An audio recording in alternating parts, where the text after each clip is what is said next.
bawah Laut Pasifik, Amerika Serikat mulai kehabisan napas karena jumlah kapal selam nuklirnya kalah oleh China, Rusia, dan Korea Utara. Untuk mengisi kekosongan itu, Presiden Donald Trump akhirnya memberi restu Korea Selatan untuk memiliki kapal selam nuklir. Keputusan itu menjadi langkah tegas mengingat Korea Selatan sebenarnya dilarang untuk mengolah bahan bakar nuklir. Tapi karena situasi, Amerika Serikat mau tak mau harus memberi lampu hijau bagi Korea Selatan untuk membangun armada kapal selam nuklirnya. Kenapa Amerika Serikat akhirnya memberi izin untuk Korea Selatan?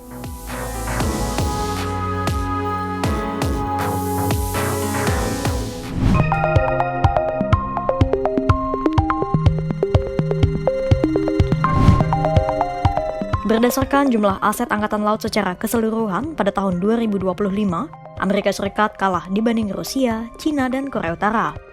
Urutan pertama ada Rusia yang memiliki 781 armada kapal. Di bawahnya secara berurutan ada China yang memiliki 730 kapal dan Korea Utara 505 kapal. Sementara Amerika Serikat di peringkat 4 memiliki 472 armada kapal. Untuk armada kapal selam nuklir atau SSN sendiri, Amerika Serikat hanya memiliki 49 unit aktif dan hanya 2/3-nya yang siap untuk dikerahkan. Padahal, seluruh kapal selam nuklir itu harus bersiaga di seluruh dunia, dari Atlantik sampai Indo-Pasifik. Di saat yang sama, Amerika Serikat juga mengalami krisis di galangan kapal mereka. Berbagai program kapal selam nuklir Amerika Serikat tertunda berbulan-bulan, bahkan bertahun-tahun.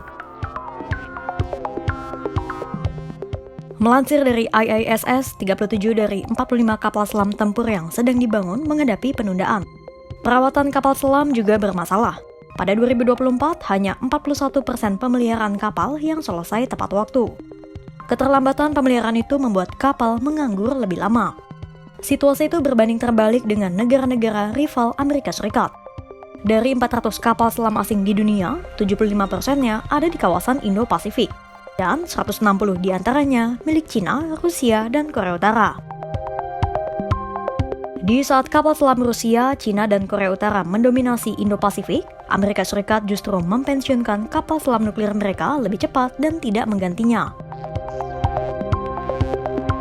Itulah kenapa Amerika Serikat membutuhkan mitra untuk mengisi celah itu. Dan Korea Selatan menjadi jawabannya.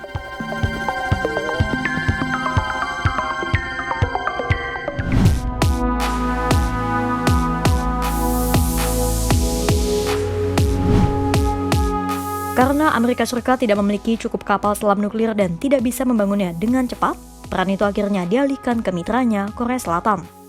Kenapa Korea Selatan? Karena Korea Selatan memiliki misi melawan pergerakan Korea Utara dan China di perairan sekitar semenanjung Korea. Dengan kapal selam nuklir, Korea Selatan bisa melacak kapal selam China dan Korea Utara.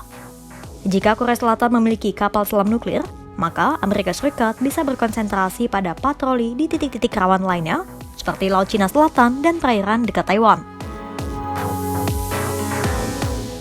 Tak hanya soal pembagian tugas, pembangunan kapal selam nuklir di Korea Selatan juga bisa melahirkan ribuan lapangan kerja manufaktur dengan gaji tinggi. Otomatis hal itu bisa membantu perekonomian Amerika Serikat dan Korea Selatan.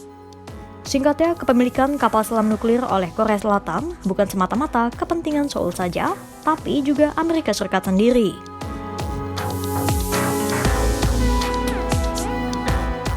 Itulah kenapa pada akhir Oktober 2025, Presiden Korea Selatan Lee Jae-myung menyampaikan keinginannya untuk memiliki kapal selam nuklir kepada Trump. Lee Jae-myung meminta Trump untuk mencabut perjanjian nuklir selama puluhan tahun yang melarang Korea Selatan memiliki alutsista berbahan bakar nuklir. Gayung bersambut, permintaan Lee Jae-myung itu direstui Trump.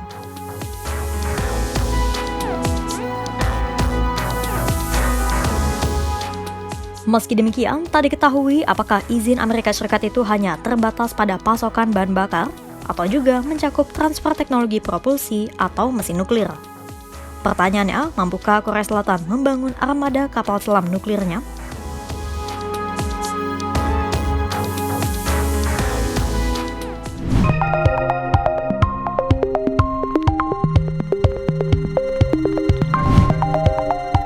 Korea Selatan sebenarnya sudah memiliki kapal selam seperti Janghyungsil dan Jangbogo 3. Tapi, kapal selam itu masih digerakkan dengan sistem diesel elektrik bukan nuklir. Kapal selam konvensional itu memiliki sejumlah keterbatasan, terutama di durasi operasional. Kapal selam diesel biasanya harus muncul ke permukaan sesekali untuk mengambil udara agar mesin dieselnya bisa jalan. Atau mereka juga harus rutin mengisi daya baterai.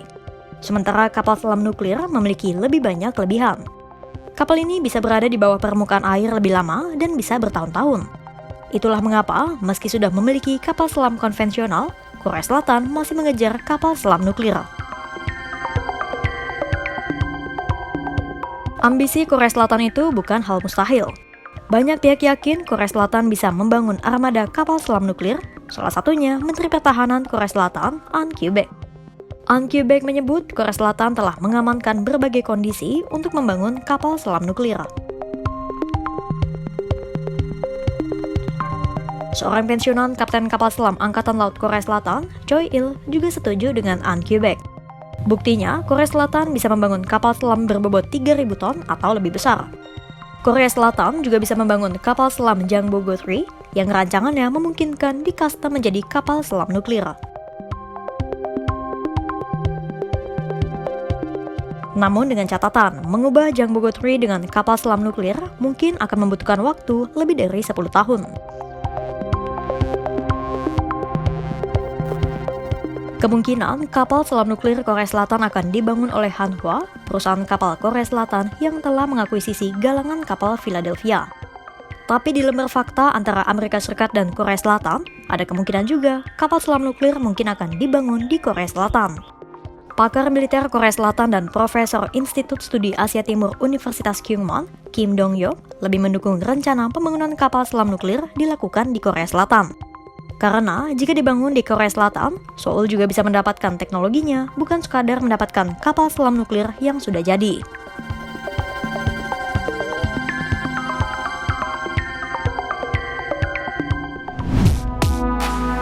Pemberian restu Amerika Serikat kepada Korea Selatan untuk membangun kapal selam nuklir bukanlah keputusan biasa.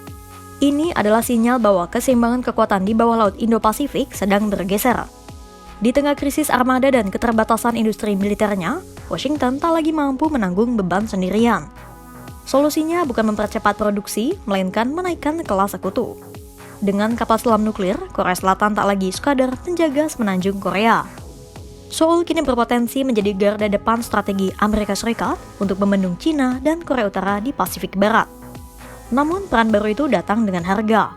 Tekanan geopolitik, resiko eskalasi regional, hingga potensi balasan ekonomi dari Cina menjadi konsekuensi yang tak terelakkan. Kira-kira akan seperti apa kelanjutan rencana pembangunan armada kapal selam nuklir Korea Selatan? Pantau terus perkembangannya hanya di kanal YouTube Kompas.com.